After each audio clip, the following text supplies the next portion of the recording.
POGO for that matter? I confirm that 100%.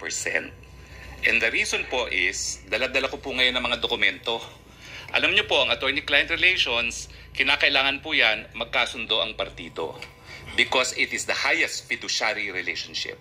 Kaya nga po yung tinatawag na attorney-client privilege, miski dito po sa Kongreso, hindi nyo mapapakontep kapag na-invoke yan attorney-client privilege. At sa totoo lang Within po, certain limitations, of course. at sa totoo lang po, sana kinuha po ako ng Lucky Star na abogado.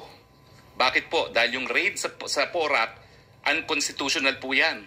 Nag-raid po sila, kumuha sila ng warrant of arrest galing sa Bulacan judge outside of jurisdiction. Excuse me, sige. Well, Hindi natin ini-investiga yung raid. We are investigating Yes, the ma'am, but I'm POGO. just saying So, kasi...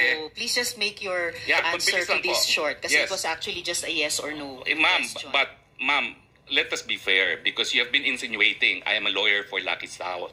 That is why... Excuse me, the chair has not been insinuating anything. The chair and the members of the committee have been asking questions based on the testimonies, sworn testimonies of PAGCOR Chair Tenco, Attorney Fernandez of PAGCOR, and other resource persons. So the resource person will not impute any insinuation to the chair. Will please just answer the questions. The chair has given the resource person Your Honor, leeway then, to answer in the questions. the interest So of please fairness, answer properly. may I be allowed to dispute then the statement of the prior resource persons? We will get to that in the Okay, course so of the question of the again, Madam Chair, is...